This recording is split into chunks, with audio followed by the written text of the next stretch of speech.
Before the House proceeds to the choice of a Speaker, it may be helpful for me to describe the procedure that is to be followed. I shall first call for a candidate to be proposed and seconded, after which a debate may follow on that question. At the end of the debate, the member proposed may indicate his or her willingness to accept the office. At this point, an amendment may be proposed and seconded to leave out the first name and to insert another name. A debate on that amendment may then follow, at the end of which the member concerned may indicate his or her willingness to accept the office. The question will then be put that the amendment be made. If the amendment is carried, I shall then put the main question, as amended, on which also a division may take place. If the amendment is defeated, it would be possible for further amendments to be moved in the same manner as I have described for the first. Or, if no amendment is forthcoming, the original question would then be put to the House. I call Sir Michael Neubert. I wonder if you could explain under which order, Mr. Chairman, under which order the candidates are going to be proposed to the House. How you decided which order the names to be chosen. I was just calling Mr. Neubert, Sir Michael Neubert, as you stood up, and so he will propose the first candidate.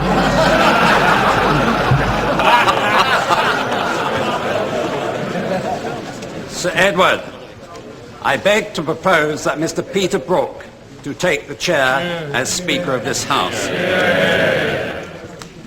No one, sir, recently or elected or re-elected to this House and committed to parliamentary democracy, which has given freedom and stability to our country and so many countries around the world, will be likely to underestimate the importance of the purpose which brings us here to our first meeting of this new Parliament. Parliamentary democracy places a unique responsibility on the Speaker, and in taking this first opportunity to congratulate you, Sir Edward, on the signal honour conferred on you by Her Majesty in respect of your premiership and many other public services over so many years, I believe it will not be the least important of your duties that you today preside as the new Father of the House over the election of our Speaker. This Parliament, if you will approve the metaphor, Sir Edward, will not be plain sailing. Unusually, we have a choice of candidates. In particular, on these benches, it seems we have an embarrassment of riches.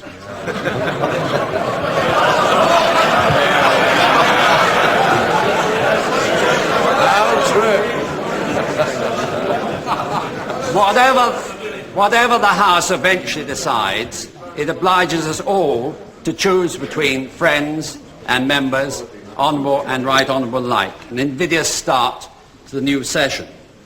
The office of Speaker, once secured, is all-powerful in this chamber. It is the Speaker who holds the key to the opportunity of one's next brilliant speech or incisive question. Proposing who the next Speaker should be is therefore a perilous enterprise. I am all too well aware that if I get this wrong, I may never catch the Speaker's eye again. But a choice has to be made, and my choice is the Right Honourable Member for the City of London and Westminster South. Since his entry to this House 15 years ago as a backbencher in opposition, the Chamber has had an essential magnetism for him. Subsequently, he has filled with distinction a number of ministerial offices, culminating with cabinet responsibility for Northern Ireland, amongst the most onerous and difficult in the government of the United Kingdom. Throughout that time, he has always been ready to answer to the House. Of the primacy of Parliament in his mind, there can be no doubt. And as on earlier occasions, we would be enhancing the office of Speaker and the standing of this House by electing a member who had served as one of Her Majesty's Secretaries of State. There have been Speakers of this House since 1258. It is a long line which encompasses much of our history. Since the Second World War, the Speaker has always come from the majority party in the House at the time. I make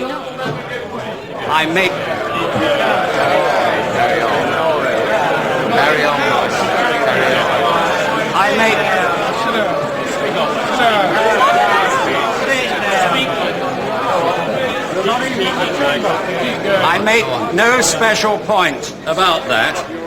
The House is free to establish its custom and practice in this matter as in others. But in my experience over 18 years, it has worked well. The independence of the Speaker has been conclusively demonstrated on several significant occasions. Governments have often been discomfited by the Speaker's rulings. There is no reason to believe that my right honourable friend, if he were to take the chair, would be any less forthright in defence of backbenchers' rights or any less jealous of the Speaker's independence than have been his immediate predecessors. There are some, of course, who might, with less than Christian charity and compassion, point to his time in the Whip's office. But I hope any such doubts might have been put aside by the example of our last Speaker, himself a former Deputy Chief Whip. When, in the dying days of the last Parliament, he was accused of favouring his friends, he snapped back, "I have no friends." And that is the truth of it. The office of Speaker is the loneliest job in Parliament. The holder of it is required to sacrifice that camaraderie which means so much to the rest of us. And students of the Whips tend to concentrate on the darker cloacal arts of the Whip's trade, forgetting that it is an essential understanding of the procedures and workings of the House required as well, which will be a considerable asset to anyone in the chair. My honourable friend is steeped in the traditions of his place. Both his parents were parliamentarians. Parliament is in his blood. He has a grasp of history which would guide him if he were to take his place in that long line of speakers. He would bring dignity, erudition and wit to the exercise of the office and a stature to ensure firm handling of our often stormy debates. In personal terms, he has always been agreeable and affable in his dealings with members in all parts of the House. He will be an admirable ambassador for us outside. Finally, he has the strength, stamina and family support needed for the task. In short, my right honourable friend has in good measure all those qualities for which we look in a Speaker. I commend him to the House. Sir Thomas Arnold. Sir Edward, I rise to second the nomination of my right honourable friend, the member for the City of London and Westminster South. He would make an admirable and excellent Speaker of the House of Commons. Sir Edward, the House over the years has come to value preeminently in Mr. Speaker the value of fairness. And I believe that my right honourable friend, not least in the discharge of his duties in Northern Ireland, has shown himself to be fair-handed and even-handed. and those are qualities which the House of Commons rightly treasures. As I understand it, Sir Edward, the government, sooner or later in this Parliament, will bring forward proposals to change the standing orders, the hours of sitting, and other procedural matters within the House. Now, it's perfectly true that when I used to work for my right honourable friend, he used to let me go home early. But I suspect that the changes which the government has in mind will be judged not simply by whether they make our lives easier, but by whether they protect the rights of the House of Commons and the rights of individual members herein. My right honourable friend will be anxious to achieve that protection. My right honourable friend would be impartial between the parties, and as the newcomers to the House will recognise quickly, the impartiality of Mr. Speaker is one of the essential ingredients and guarantees of our liberties. On a personal note, and without wishing to sound impertinent, Sir Edward, I believe that my right honourable friend also looks the part. Indeed, he's famous for his bushy eyebrows, so much so that I sometimes have wondered what he was thinking. Qualities which will stand him in good stead in dealing with over-enthusiastic backbenchers and the over-mighty denizens of the front bench. I have great pleasure in supporting this motion. Stand and propose the question.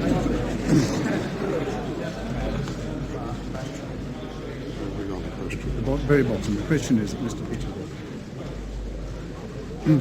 I now put the question to the House. The question is that Mr. Brooke take the chair of this House as Speaker. Dalyell. Sir Edward, since there is no other occasion in the parliamentary calendar when one can say anything sensible about the operation of the chair without implying criticism of the occupant of the chair, as we all know, this means a substantive motion, and frankly we all know too that we're extremely reluctant to put down substantive motions against the Speaker. Therefore, is it appropriate to ask two questions? First of all, what can we hope for an incoming Speaker about a far more lenient attitude towards the private notice question? Frankly, the decision whether to accept a private notice question or not can very often alter events outside this House. And the taste and decision of the Speaker is really all important in that. Could I ask that the next Speaker, whoever he or she is, takes a more lenient view towards the granting of private notice questions to those on the back benches? Because there is a feeling among some of us that subjects that are granted to the front bench, those very same subjects, are often not granted to the back bench. And what I'm speaking up for are the rights of backbenchers on the merits of what they're proposing, at least to be entertained by the Speaker. So, Edward, the second subject I would like to ask about is the Speaker's attitude through the usual channels, because he plays a very important part in the usual channels, to whether the Chancellor of the Duchy of Lancaster, who now speaks for science, a subject much underrepresented in this House of Commons, is to get just 10 minutes spatchcocked in to the middle of a Monday, or whether in fact science will be treated as a proper department of state with a 40-minute slot of question time. Sir Edward, I have known every speaker since Sir Harry Hilton Foster. The personal qualities of a speaker and his attitude or her attitude towards members are all important. And that's why I hope that when the choice comes, it will be the right choice for backbenchers and dissenters in this House. Mr. Wallace. Mr. Wallace. But I had hoped that the honourable member for Romford may have given way, and I would have made my point quite concisely then. Therefore, I've got to make it as brief as I can. Now, in his remarks, the honourable member talked about the speakership of this House going back to 1258. As you will find when the official report is published, this will be the 51st Parliament of the United Kingdom of Great Britain and Ireland, which in fact only goes back to 1801. Now, Sir Edward, that is not only an important historical point, it is also an important political point, Because whoever occupies a chair, if whoever occupies a chair believes that this House is simply the continuation of the Parliament of England, then they've got another thought coming. It is important to recognise a very important Scottish dimension, where the government, albeit receiving some modest increase in support, were still rejected by 75% of the Scottish electorate.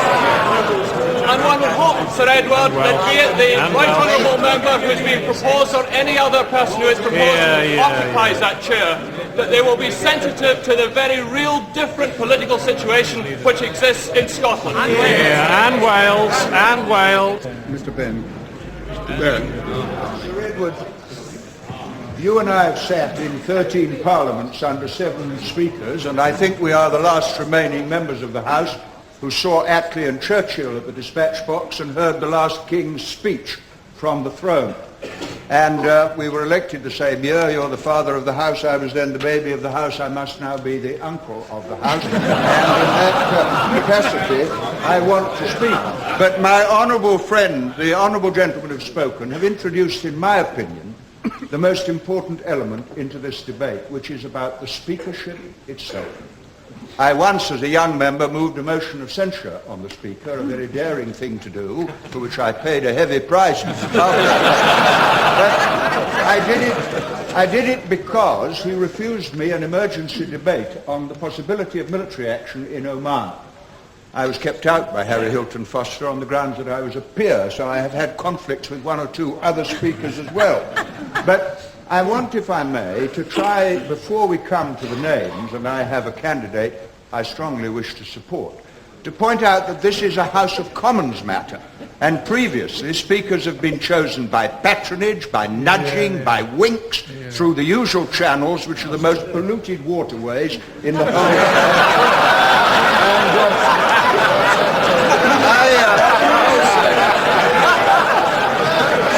I think the House, apart from the personal qualities of the candidates, and the ones that have been mentioned, all of them have exceptional qualities. I'm not arguing about that. Should remember that the reason we regard the Speaker as important is because in this chamber, or where it was then, 450 years ago this year, Mr. Speaker Lenthal refused to bow to the King when he wanted to arrest 5 members. He said, the famous phrase, "May it please your Majesty, I have neither eyes to see nor tongue to speak in this House, whose servant I am." And therefore, if we're talking about the speakership, we've got to bring it up to date and ask where executive power lies now and how the House can be strong in defending it. And we need a Speaker who will defend the legislature against the executive and defend the electors against those who abuse power, whether it be state power or private power. The fact is, the power of Charles I has long gone, and his successors have no power left. But the growth of state power in that 450 years has been enormous. And it has been enormous in many ways. And if I take one example and I look at the Prime Minister, all the prerogatives that Charles had are now in the Prime Minister's hand. You know it yourself, Sir Edward. The Prime Minister can take the country to war without consulting Parliament. He did. The Prime Minister can sign treaties without consulting Parliament. The Prime Minister can choose archbishops without consulting Parliament.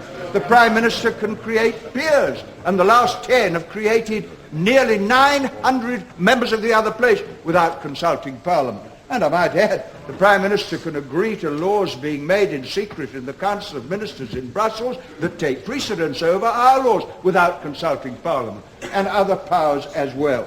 And therefore the divine right of kings is alive and well. And it's alive and well in the person of the Prime Minister of the day. But there are other powers that have grown. The City of London votes every day. And so will the European Central Bank to decide the policy of this government and every other government. We're no longer even the primary source of debate. Television has taken it over. Mr. Speaker Sissons and Mr. Speaker Paxman presume to tell us what the nation should think. When I got here, the division lobbies and the polling stations were supposed to be the places where the nation's will was expressed, but now the arrogant pollsters and inaccurate pollsters presume to tell us what the nation thinks. And what I'm saying this to whoever succeeds to the chair. Democracy is being bypassed, and the responsibility for it rests very largely with this House of Commons of all parties who have allowed it to happen. Now, of course, we have some powers. We can speak freely. Our speeches are printed in Hansard, the only newspaper not owned by Rupert Murdoch. We have also got access to television without being interrogated in the Star Chamber by David Dimbleby. But the most powerful weapon we have is Mr. Speaker. And I want to talk about the speakership. The Speaker, apart from keeping order, which is not as difficult as might appear, can allow or disallow parliamentary questions to ministers and thus expose them or protect them. That's right. The Speaker can accept or refuse closure motions that can either prolong or stop debates. The Speaker can select or reject backbench motions or amendments and thus deny a minority view in the House from ever being put in the lobbies. The Speaker can permit or deny private notice questions or emergency debates. The Speaker can call or not call individual members. He can give or withhold precedence to Privy Councillors, which is a source of a lot of anger. He can determine which bills are hybrid and which are not. He can use a casting vote when there's a tie. He can recall the Commons in a recess, which is a formidable power in the event of some international crisis. He can certify a money bill and rule on matters of privilege. Now, that is the office we're discussing. And although the vote will resolve who occupies the chair, we must give some attention, I submit to the House, to the office itself. Every member here brings their own experience and convictions to the House of Commons. We are not elected as robots trembling before the party whips. We are ultimately responsible to ourselves and our consciences, and all party leaders get it wrong sometimes, and very often one lone voice may turn out to have got it right. And we must speak out more plainly in this House for the people we represent, many of whom have no confidence in this House at all. The honourable member has just spoken, has pointed out in Scotland, the whole question of whether this is a representative assembly is now on the agenda, whether we agree or not. People who poured to the polling stations but couldn't vote because they hadn't paid their poll tax, they don't feel represented. They don't feel represented in the House of Commons at all. There are ethnic communities. There are people, as the right honourable gentleman knows, well, if you could live abroad for 25 years and still have a vote without even being asked to pay a poll tax, but that's not the point I'm making.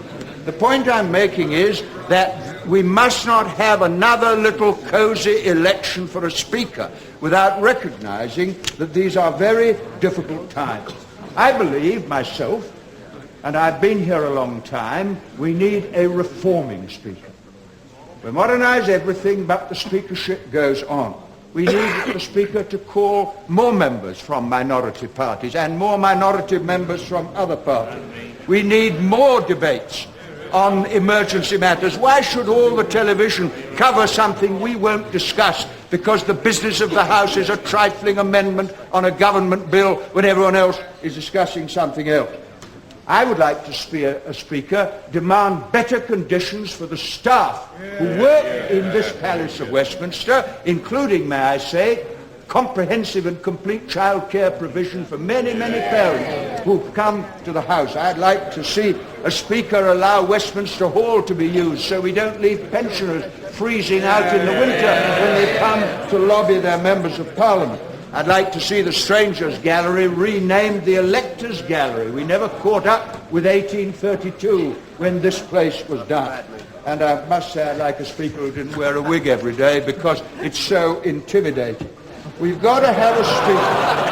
Well, of course, I know Mr. Speaker Weatherall was popular on the television, but for many people watching, they thought it was appearing in the High Court. We need a speaker who will defend the rights of those who are represented here. Now, I know I'm not speaking for my honourable friend whom I support, but I hope she's listening, and I hope the other candidates are listening too. If Parliament is to survive, it must be a workshop and not a museum. And I think the years ahead, myself, for one reason or another, are going to be very, very troubled years. And there will be not just difficulty in the House, but social unrest. And I do not believe, well, I'm giving my opinion to the House. I thought that's what we were told the House was famous for. I do not believe democracy can be taken for granted anywhere. And we would do well to elect a Speaker who will help to do the difficult task that falls to those of us who have the honour to serve in this House.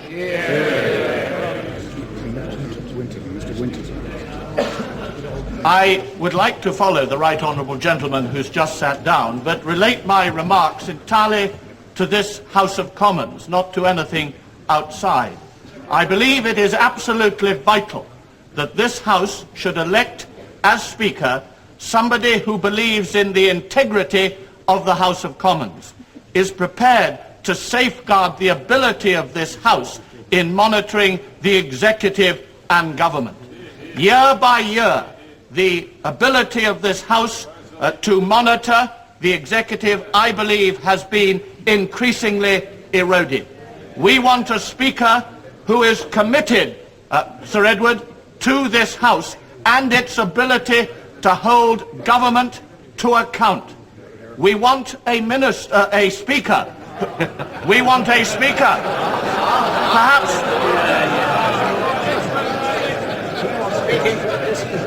Sir Edward, we want a Speaker who is prepared to stand up for the rights of the only, I believe, organisation within the House which can effectively monitor the government, and that is the Select Committee system. There are remarks being made from the backbenches on this side of the House, Sir Edward, not unexpected. Perhaps too many people come to this House merely seeking ministerial office.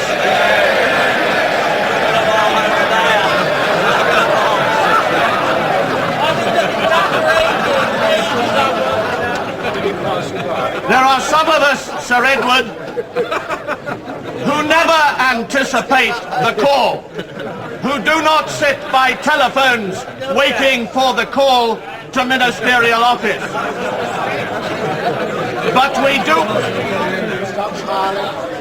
But we do believe in the integrity of this House.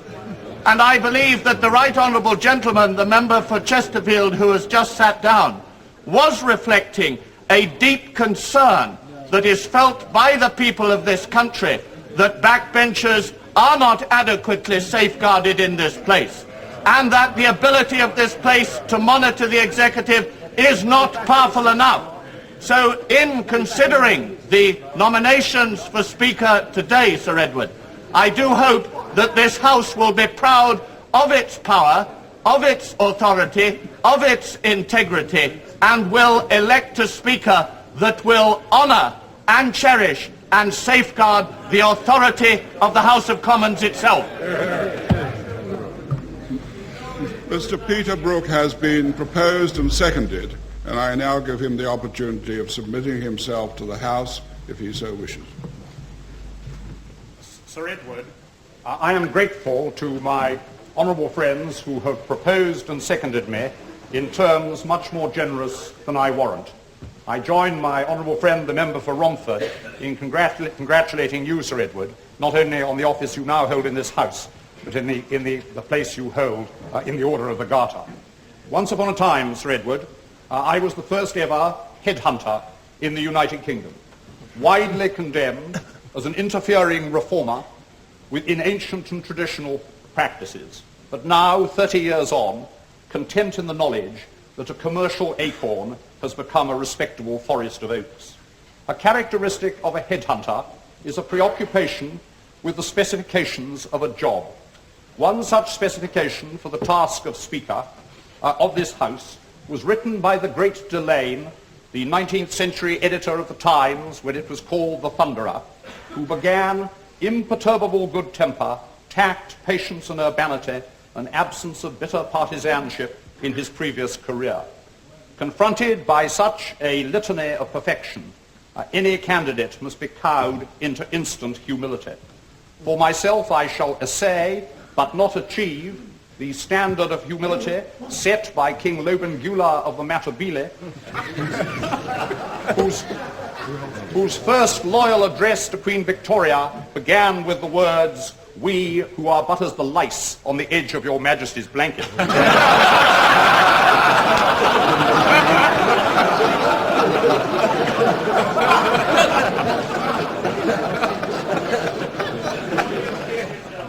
These remarks will be brief, but they cannot help being personal.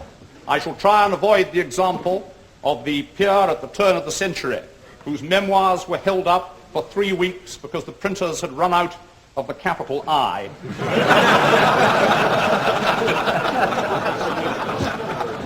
But I cannot promise entire abstinence. My father entered this parliament when I was 4 and sat in both houses of it. Both my parents sat in the upper house. My first visit here at the age of 9 occurred, lugubriously to report, on the day Speaker Fitzroy died, which I suppose constitutes a thread of continuity. More germanely, perhaps, my forebear Speaker Brooke was the first Member of Parliament for the City of London in my constituency to be Speaker while the city's MP.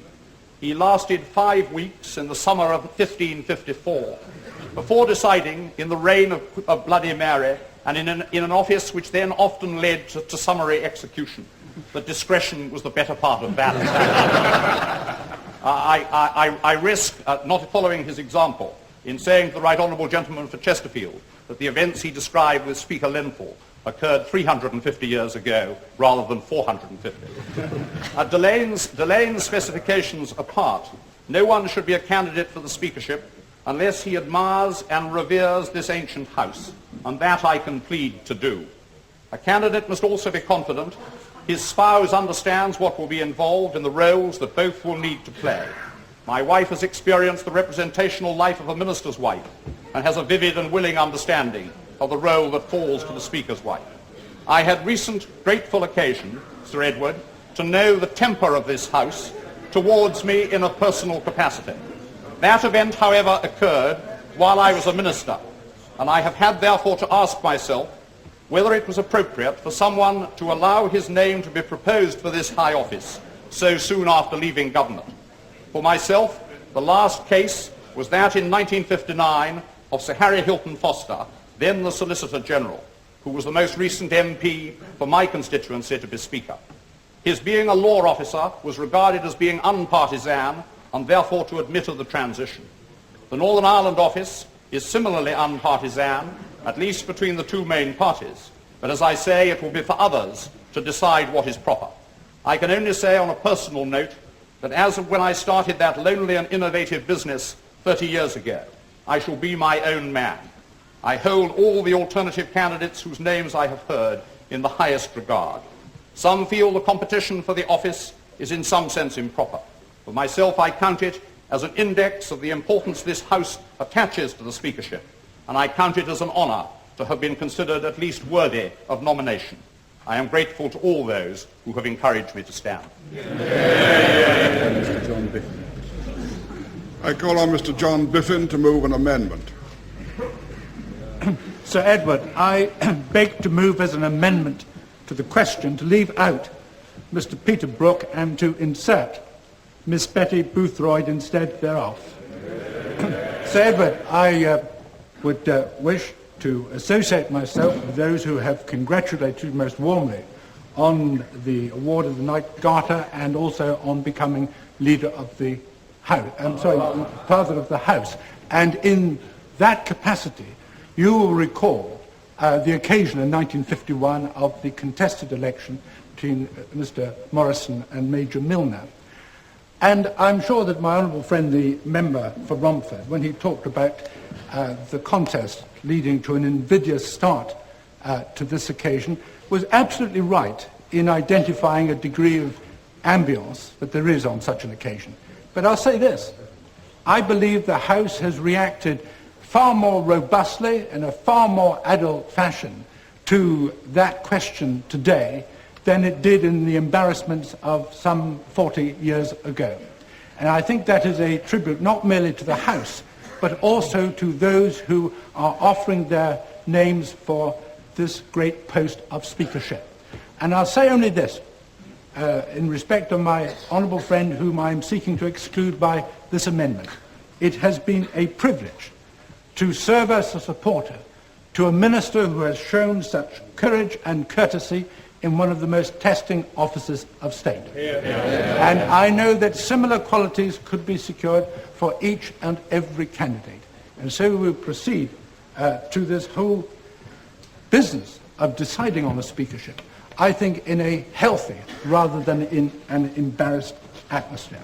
And at the end of the day, I think we can echo words that were spoken on that occasion in 1951 by Clement Adley, who, after the decision had been made, said, "We have had a vote, and although the House has the right to exercise its choice, when its choice has been made, that choice becomes Speaker of the whole House." And that spirit, I'm sure, will guide us today. I'd just like to say a very few words about the office of Speaker and the tasks that are required of it.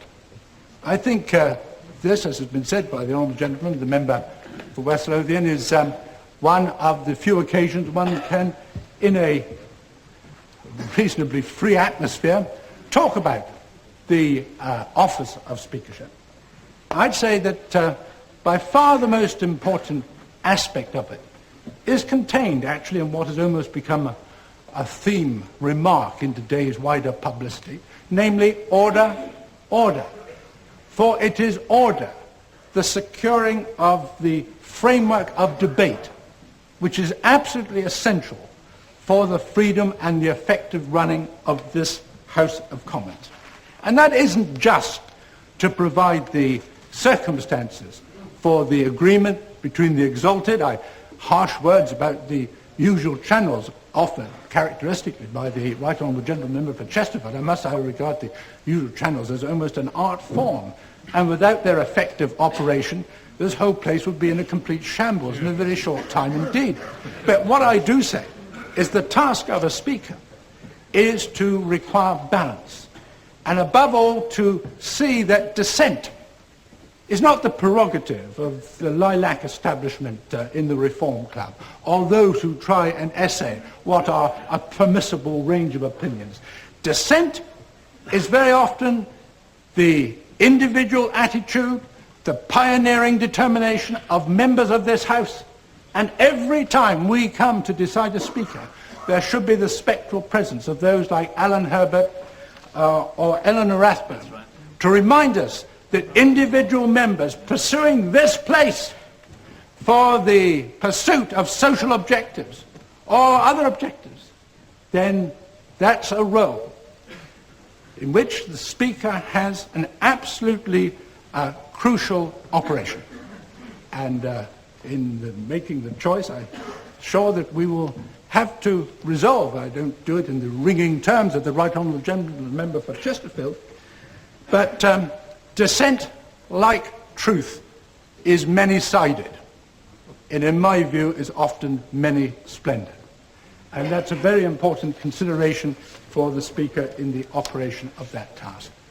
Then there is just one other point I'd like to make, and that is, mention has been made of Speaker lengthful. I suppose that's fairly predictable. It's more or less the clause 4 of speakership. As far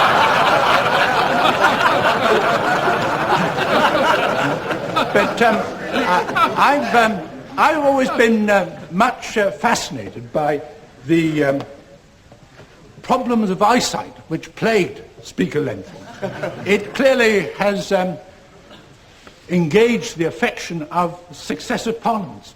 We indeed have a Westminster doctrine, the doctrine of constructive myopia. And that means that whenever it becomes more suitable not to see things than to see things, then there is great merit in not seeing them. Well, I'd like to commend this view to the House about the choice of Speaker. And that is, when we consider whoever is going to be a candidate for Speaker, We have total myopia about party affiliation.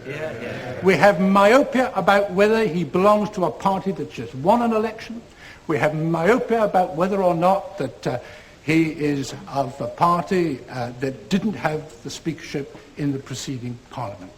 I think that if we move away from that and we have as our overwhelming consideration the test of merit, then I think we will have made not merely a valuable step forward, but we will be vindicating the backbench role in the House of Commons at a time when it is most valuable. Now, can I just conclude by the few words about the Honourable Lady, the member for West Bromwich West, whom I am most happy to commend to the House. First of all, she's been here for nearly 20 years, most of the time spent on the backbenches, learning the endless frustrations that kind of life considers, and therefore those who are looking for a fraternity in suffering, I think could well consider her merits. Secondly, of course, and I think providentially, her innocence was tempered by service in the Fagan's Den, known as the Labour Whip's office.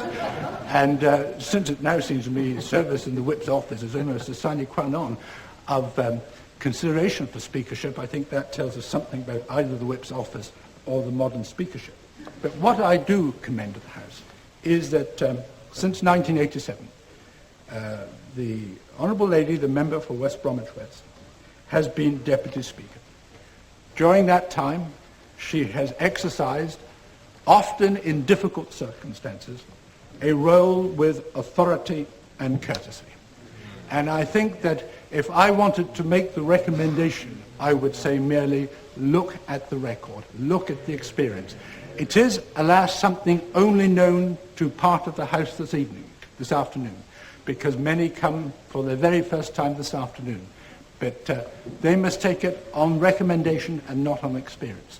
But either way, I think that the service as a Deputy Speaker was an apprenticeship carried out with great skill, and I believe it is a recommendation for the Speakership. Mrs. Dunwoody. Sir Edward, I rise to support most warmly the moving of the amendment, but I should like to begin by saying how delighted I am to see you in your new role as the Father of the House. I'm not at all sure whether that is a word which encompasses the Mother of the House at the same time, but whatever your status, you are most warmly welcome. May I say that we have heard today of many of the important things that people consider the role of Speaker represents. And I have no difficulty in speaking of the warmth, the intelligence and the wit of the member, Miss Betty Boothroyd, who has been known to us now for some time as our Deputy Speaker. I think it is important when we decide such an important question that we remember that her apprenticeship has been a very long one. I have known her since she began working, dare I say it, for a certain political office not far away in Smith Square. She worked indeed for one of the most illustrious General Secretaries, who happened to be my father. And she was very highly thought of, not least because he was known to say that if they were any damn good, they went, and if they were no damn good, you couldn't get rid of them.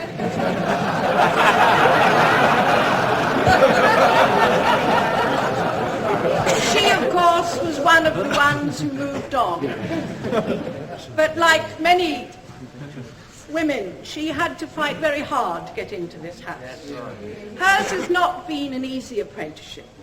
She fought a number of parliamentary seats.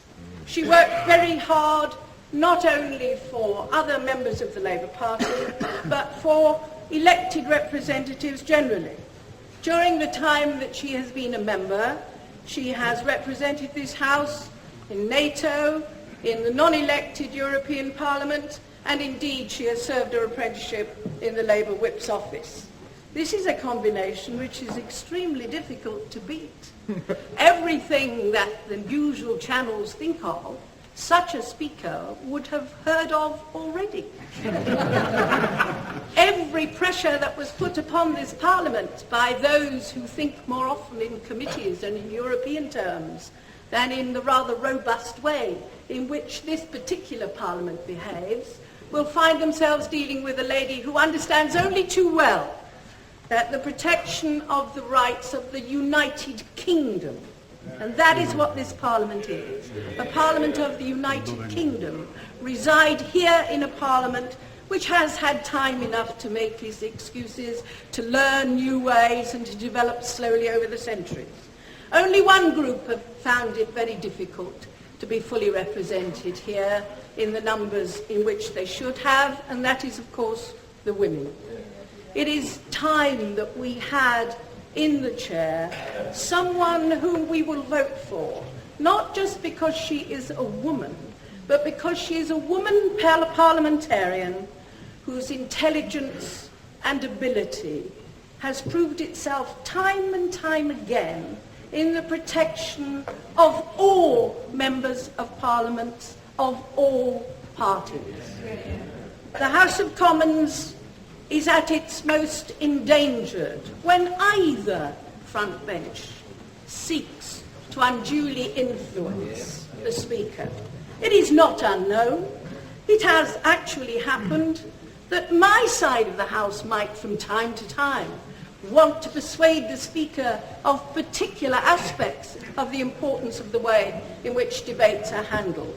And it is therefore absolutely essential that we have a woman who comes from one of the tribes of the United Kingdom that is well known both for its ability to speak its mind plainly and with wit. I refer, of course, to those of West Yorkshire. May I say that I believe most strongly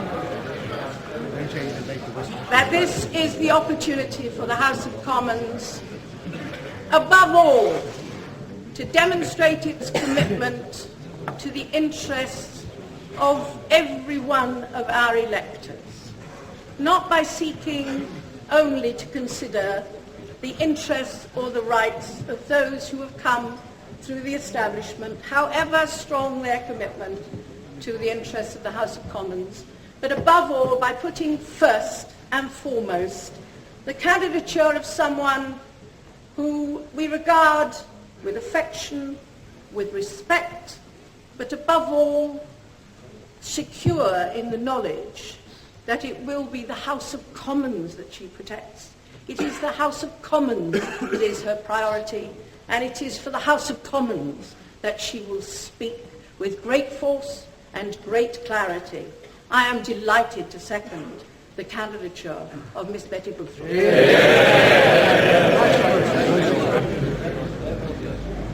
An amendment has been proposed to leave out Mr. Peter Brooke and to insert Miss Betty Boothroyd instead thereof. The question now is that the amendment be made, and this question is debatable. Sir Edward, I will not detain the House for very long. Thank you. And would ask new members who are in such considerable profusion here this afternoon to observe how encouraging it always is to address the House, and how warmly one's remarks are always received. I think that it is difficult for new members in particular to make decisions as between the competence and the appropriateness of the candidates we have before us. There's one remarkable thing that I think will come almost afresh to them after the experience of the election, and that is that we are today talking in favour of candidates, not against other candidates. I am in no doubt whatever of the qualities, the honourableness, the decency and the fairness of Peter Brooke. Absolutely in no doubt whatever. My contention, however, is that Miss Betty Boothroyd has three qualities which I feel, in particular, those members who are new here should look at most particularly. I'm not trying to persuade those who are here already. They know and they have made their judgments. Firstly, it is of the enormous importance that a speaker to each individual member is seen to be a fair person. That really is terribly important. And I speak as a permanent backbencher, forever seeking to be a frontbencher. And she is. I may say that quite simply, she is. Secondly, I think it is awfully important in controlling, and the control sometimes is necessary despite the fact that the Right Honourable Gentleman, the member for Chesterfield, said that really it's not all that difficult to control the House of Commons. It's easy enough for one of the difficult guys to say that. The reality is it is sometimes quite difficult to control the House of Commons. I mean, look beneath me, for example.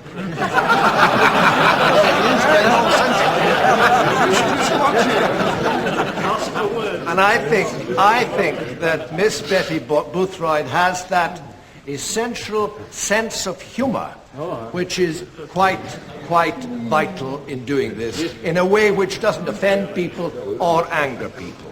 But lastly, in the end, the Speaker does require to be decisive, to be able to make a clear decision and stand by it. That I know she would, in a fair and good-humoured way, and I'm very happy to support her nomination. Mr. Robert Adley. Sir Edward, may I briefly join in the congratulations to you, which will be shared by many of us.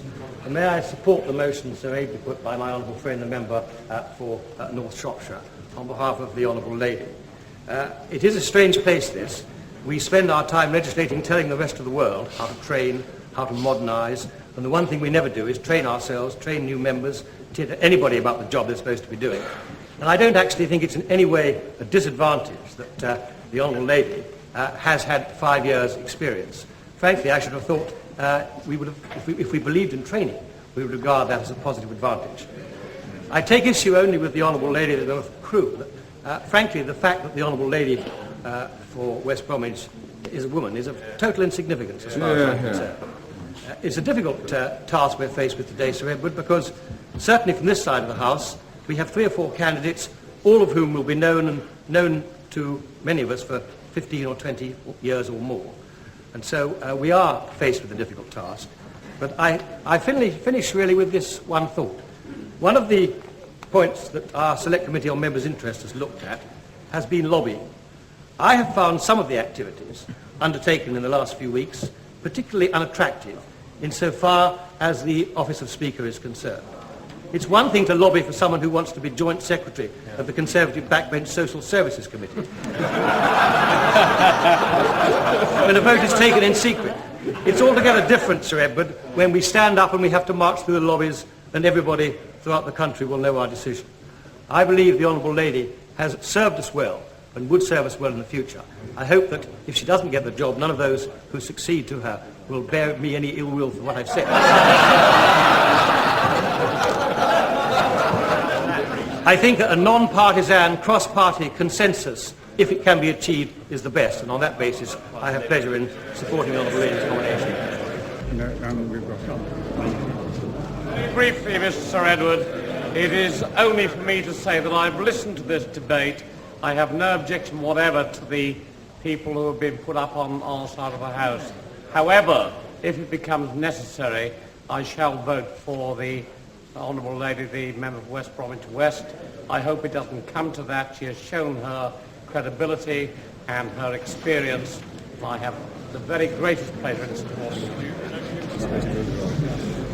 Miss Betty Boothroyd has been proposed and seconded, and I now invite her to submit herself to the House if she so wishes. Sir Edward. And may I congratulate you as I address you for this way in the very first time. But in accordance with ancient custom, I must now submit myself to the will of this House. But this House has another custom too, which I have checked on. On an occasion like this, one pays tribute to our former Speaker. But in doing this, I'm not merely obeying a custom. Speaker Weatherall was my teacher when I became a deputy. But by the time he left office, he had become my friend.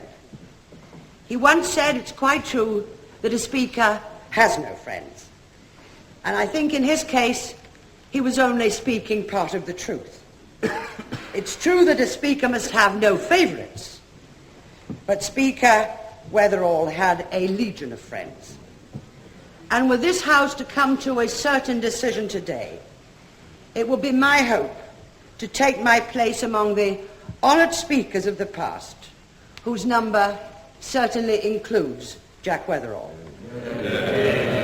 I might not achieve this, but that would be my aim. Our former speaker was asked on one occasion about his guiding rule when he was presiding, and he quoted the words of St. Bernard of Clairvaux. Notice everything, correct a little, and cherish the brethren. That isn't a bad rule for a speaker, and it's one that I would wish to follow. And though whilst I shall certainly cherish the brethren when I'm in the chair, I can be relied upon to cherish the sisters as well. Edward, that brings me to another factor which must be in the mind of the House today. Much has been written recently about the possibility of having a woman speaker for the first time. Some honourable and right honourable members might consider it desirable, others conceivably not. But what this House must know, that while having a competent woman speaker may be a good thing, having a bad woman speaker would be disastrous.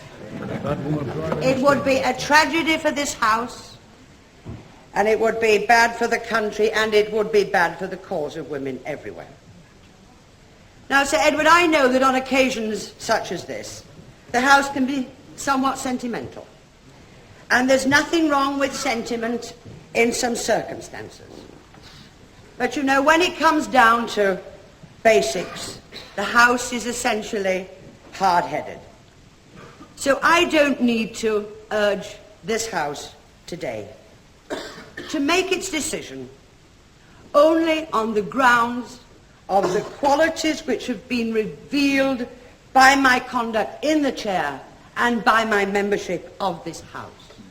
I say to you, elect me for what I am and not for what I was born. That is crucial. I have been a member for Sir Edward for nearly 20 years. And for me, the Commons has never been just a career.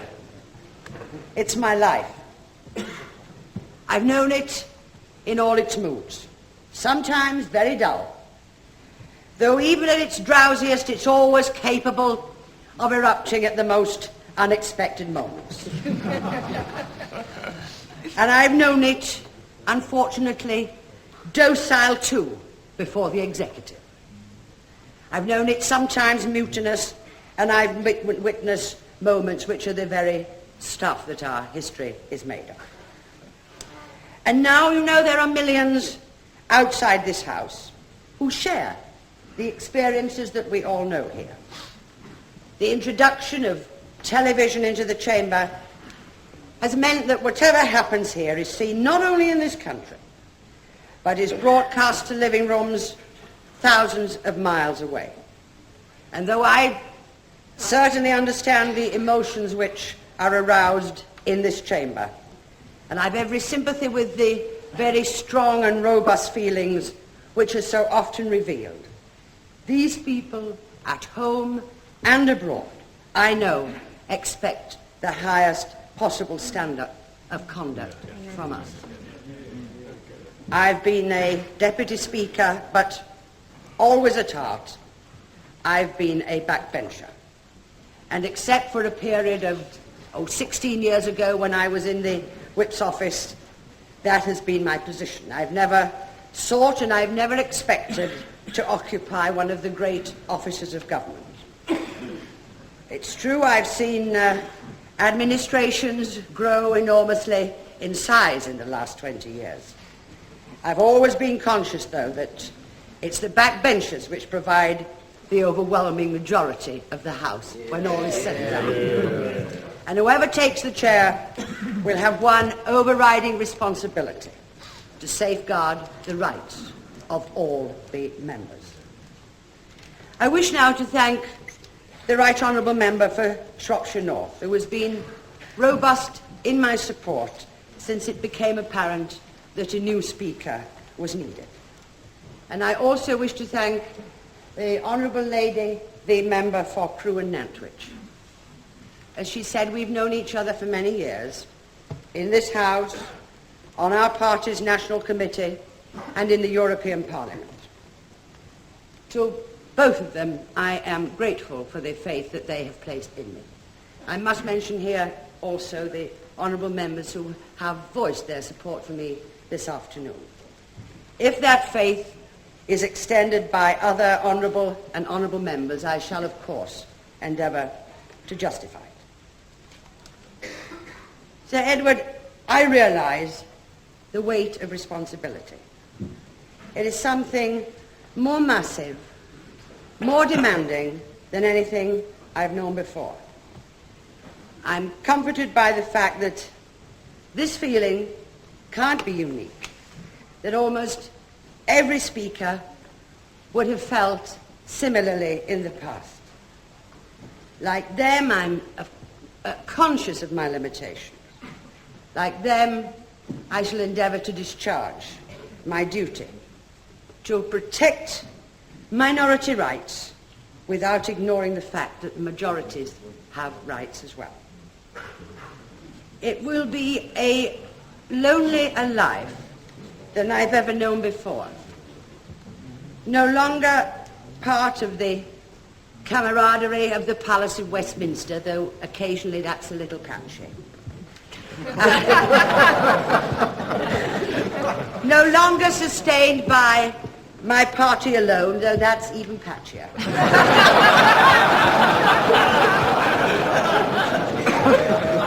Though I hope I may be sustained by the goodwill which I shall attempt to earn of the members of all parties.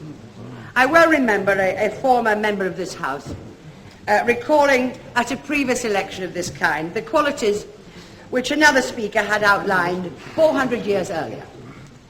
Speaker Yelverton thought the office of Speaker demanded a voice great, a carriage majestical, a nature haughty, and a purse plentiful. How do I measure up to that?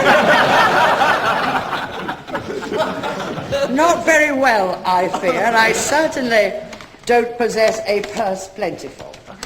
And I don't believe I've been endowed with a haughty nature. It's true that in the past I may have been granted some physical agility.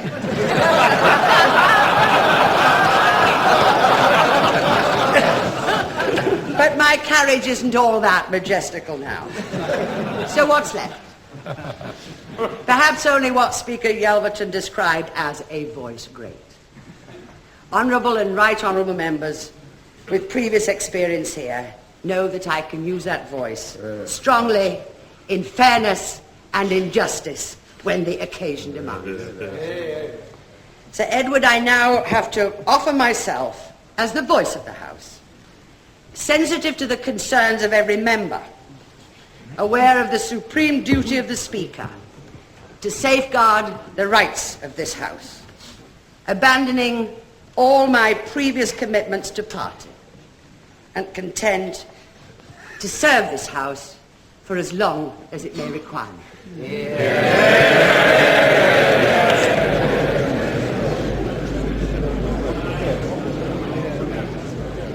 The original question was that Mr. Peter Brooke to take the chair of this House as Speaker. Since when an amendment has been proposed to leave out Mr. Peter Brooke's name and to insert Miss Betty Boothroyd instead thereof. The question I have to put to the House is this, that the amendment be made. As many as are of that opinion say aye. Aye. On the contrary opinion, say no. No.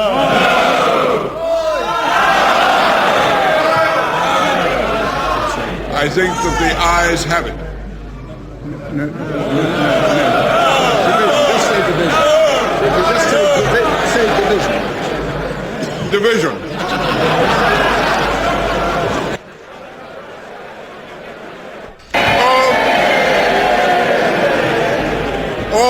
Order.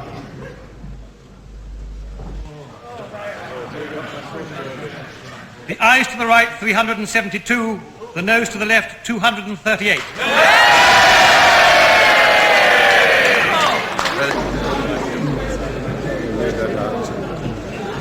The ayes to the right, 372. The noes to the left, 238. So the ayes have it. The ayes have it. Order. No. The main question is that Miss Betty Boothroyd do take the chair of this House as Speaker. As many as are of that opinion say aye. Aye. Those of the contrary opinion say no. The ayes have it. Do I withdraw? Thank you very much. Yes.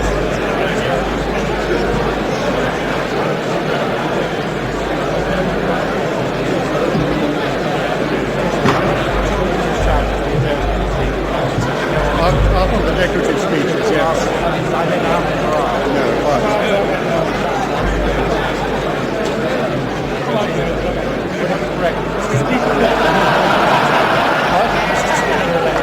No, Madam Speaker.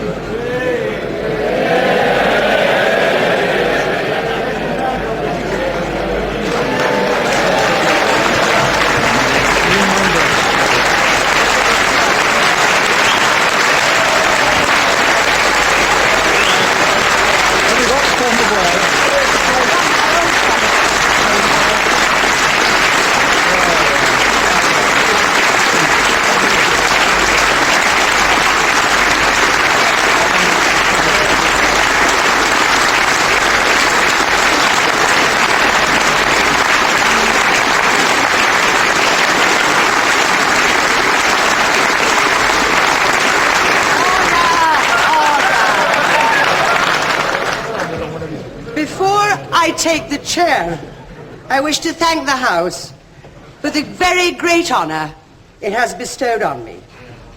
I pray that I shall justify its confidence, and I pledge that I shall do all in my power to preserve and to cherish its traditions. Thank you.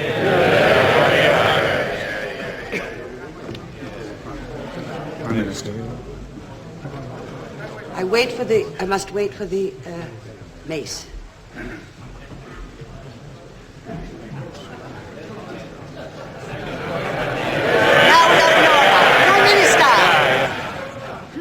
Madam Speaker-elect, I rise to offer you my congratulations, and those, I believe, as you've just seen in a most remarkable fashion, the congratulations of the whole House upon your election as our Speaker.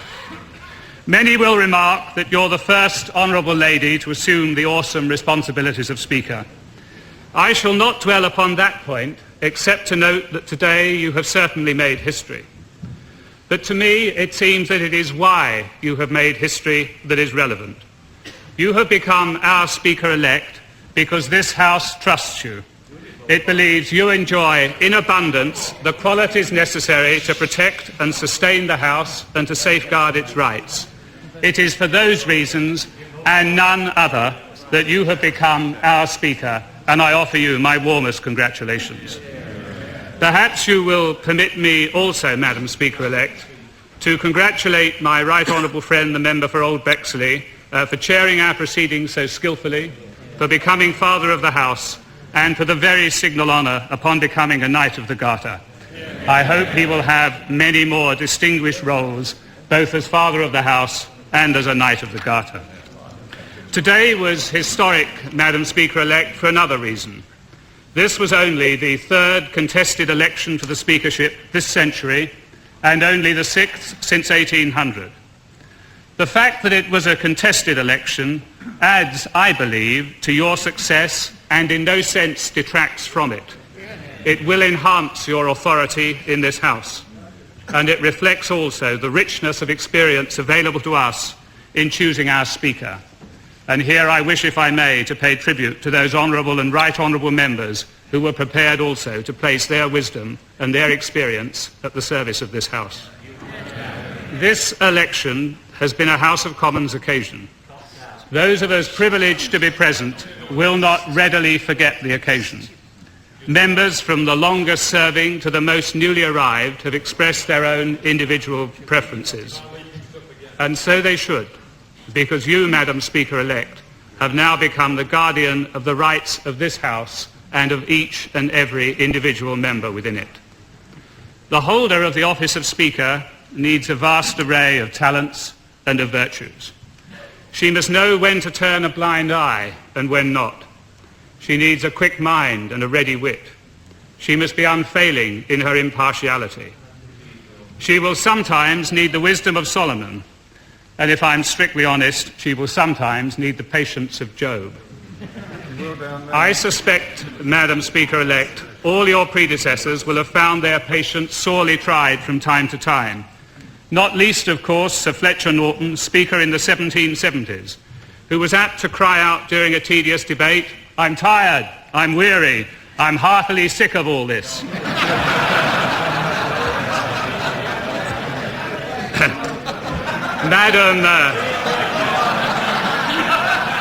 Madam Speaker-elect, I suspect on some days you may know precisely how he must have felt.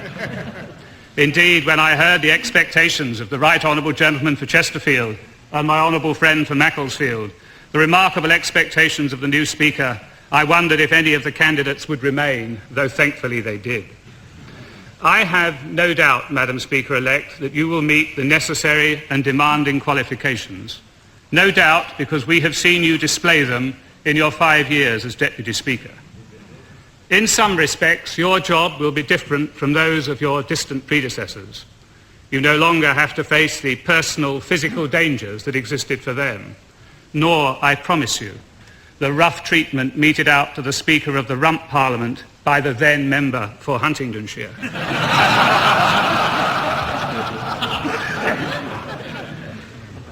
But new perils and new burdens have grown up.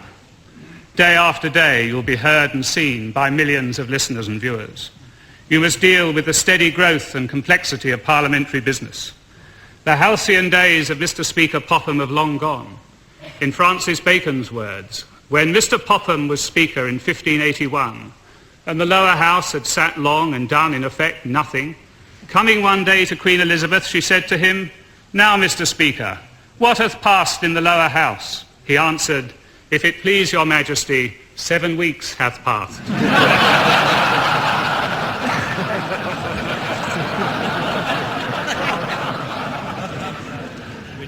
Madam Speaker-elect, I cannot promise you will be able to give such an answer in the session to come. I warmly welcome you, Madam Speaker-elect, to the chair of this House. I have no doubt your speakership will be long and distinguished, underpinned by adherence to the principles so eloquently proclaimed by Mr. Speaker Onslow. I have loved independency and pursued it.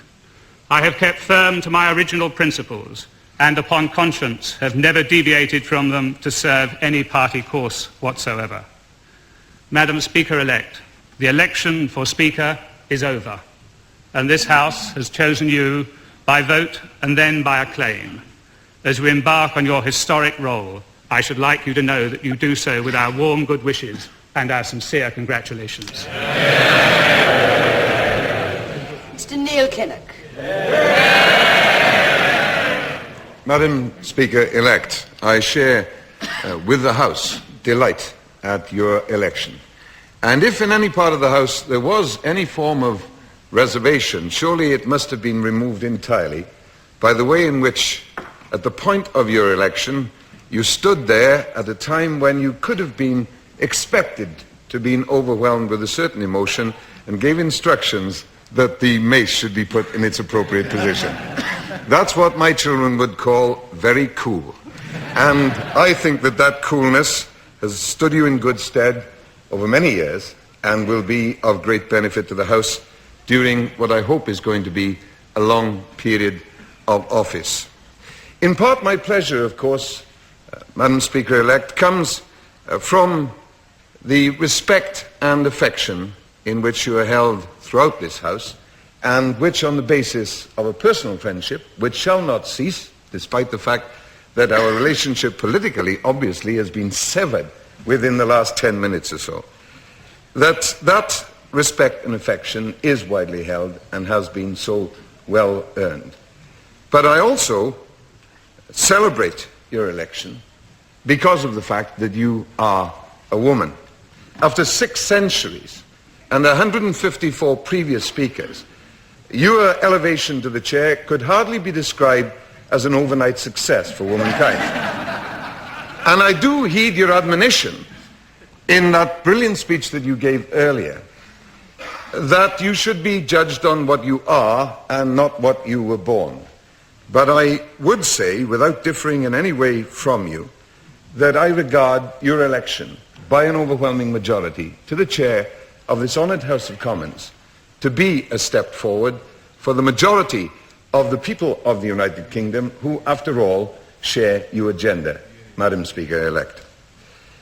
In any event, whatever the basis upon which you are chosen by that large majority, it's clear that all parliaments will want the qualities which you possess in abundance: good humour, determination, patience, and of course endless stamina.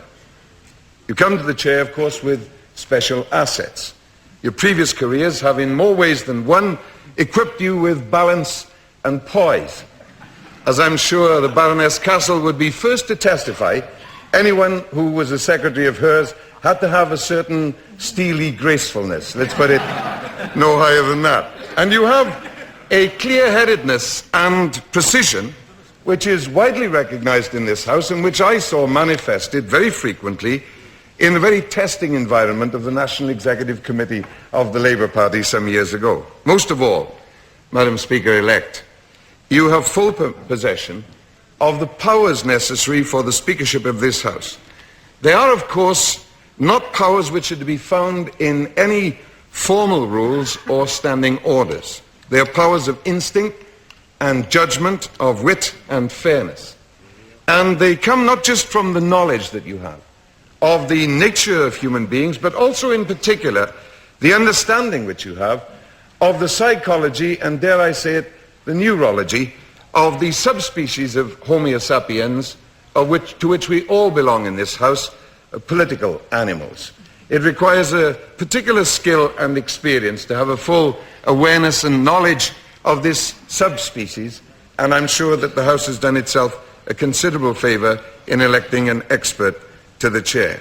First, you have the power to distinguish between genuine passion and mere posturing, between authentic outrage and synthetic anger. Second, you have the power to recognise when opinions have great significance, even though they are held by a small minority, sometimes a minority of just one. Third, you have the power to maintain the decorum appropriate to this democratic House without wanting docility, which I share your view should be impossible. And most important of all, you have the power of discernment which permits you to tell the difference between rumbustious behaviour and riotous conduct. Now we know, Madam Speaker-elect, that these are all gifts of sagaciousness which you share with 650 other members of Parliament.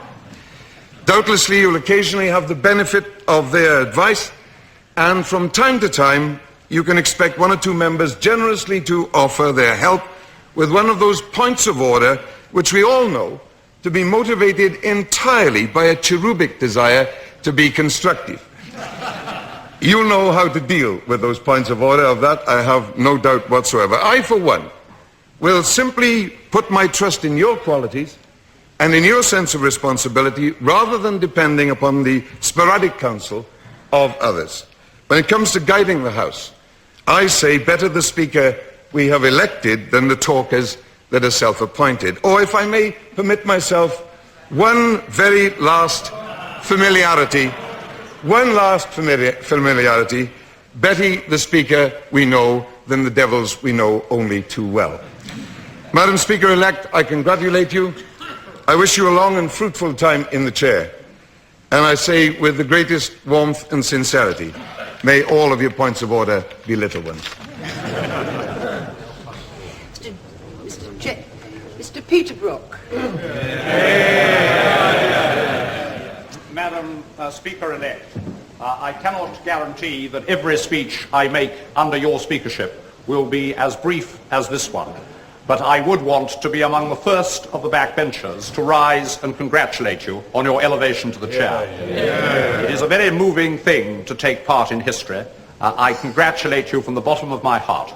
I'm not a man given to disorder, but I shall do my best to obey your every instruction. Mr. James Molyneux. Madam Speaker-elect, might I first of all pay tribute to the efficiency with which the Father of the House secured your election in a democratic way, which is not surprising given his consistent attitude to the position of women in authority. May I,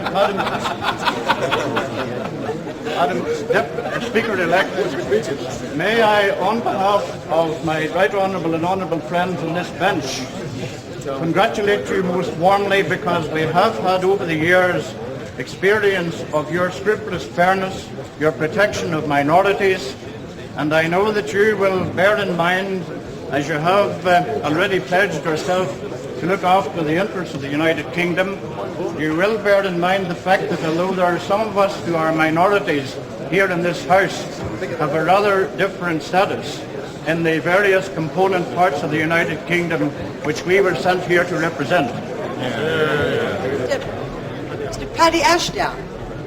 Madam Speaker-elect, I take great pleasure in welcoming your election to the chair on behalf of my honourable and right honourable friends. Prime Minister, Leader of the Opposition, has commented on this being an historic day, and of course it is in all sorts of ways.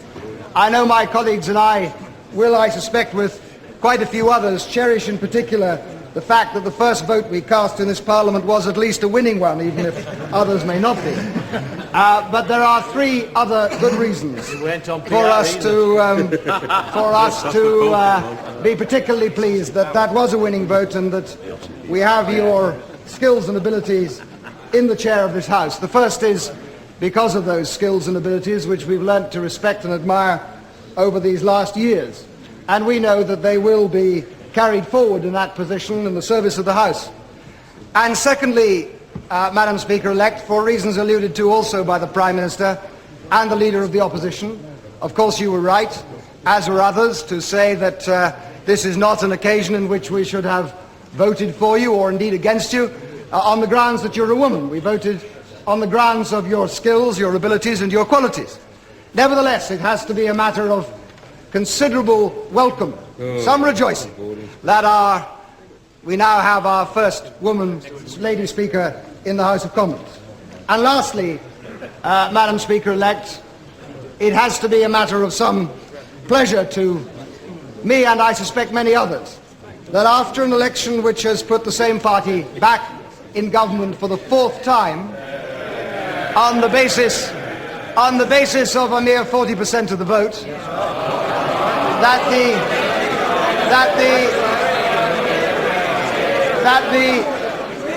the Speaker of this House, at the will of the House, should be drawn from the opposition benches. That is a good thing. And I'm bound to say that if that does denote a more pluralistic attitude on the part of the government in permitting this, then that is a doubly good thing. Madam Speaker-elect, we on these benches do believe that the voice of dissenters, the voice of the minority parties in this House has not been sufficiently heard over the last number of years. You don't come up. And it is our hope. It is our hope that you will, as your predecessors have before, act as a bulwark and safeguard to ensure that those voices are adequately heard. And we believe the skill and fairness that you've shown in the past gives us good reason to hope that that will be the case in the future. There is another point that I think bears mentioning, which is the one raised by my colleague, the member for Orkney and Shetland, which is that there is in this Parliament, I believe, a special consideration that has to be given to the position of Scotland, where the government is a minority party, and indeed the case of Wales.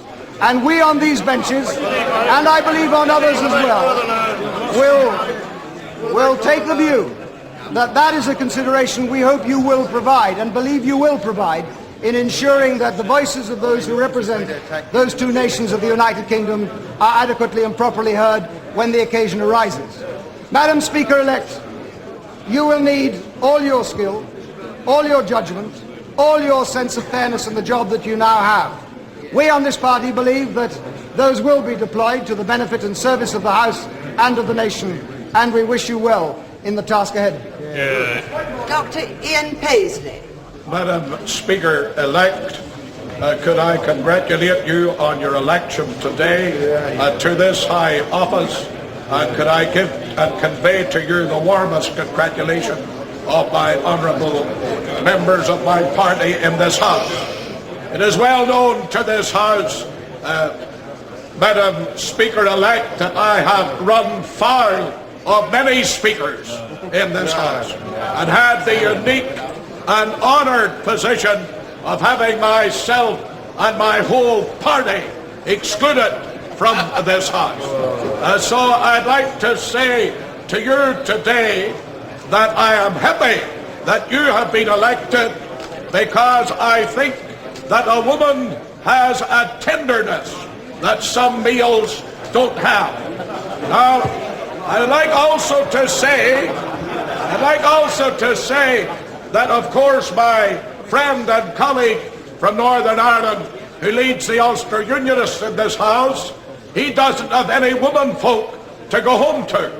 But I have 4 women folk to go home to. And how could I have faced them if I had voted against you this afternoon?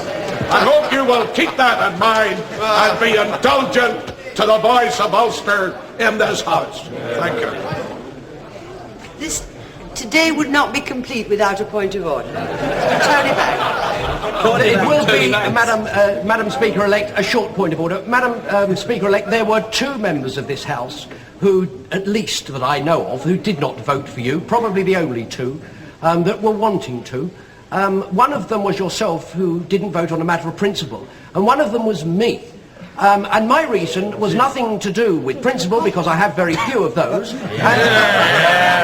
It was merely to do with bad timing on my part. It was my intention to vote for you. I hope that when you read Hansard, you will not hold it against me. Most bogus point of order I've had this session. Sir John Hume.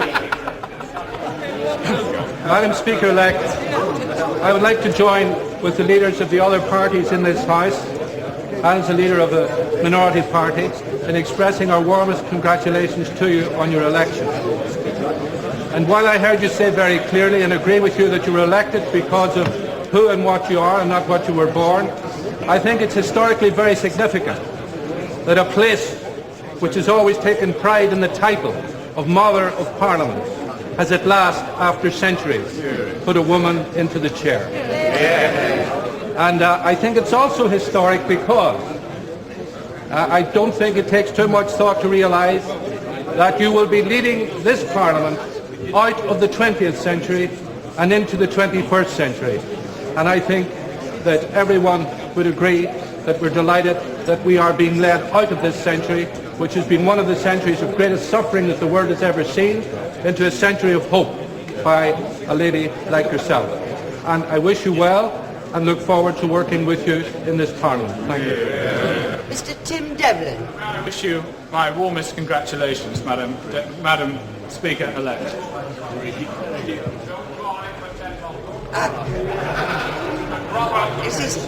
The Honourable Gentleman. Madam Speaker-elect, could I also offer you my congratulations, and I hope what I'm about to say will not be taken in the wrong spirit. I believe the outcome of this election has been a very fine one, and I'm sure the whole House rejoices in it. However, Madam Speaker, you will recall that at the outset of our proceedings today, I did raise with the Father of the House, who was in the chair, the manner in which candidates were actually being presented for election. And I did so because I felt the system was wrong and rather bizarre in that those honourable members and right honourable members of this House who'd made it perfectly clear that they were willing to stand for the high office which you will now occupy were in fact denied the opportunity of doing so.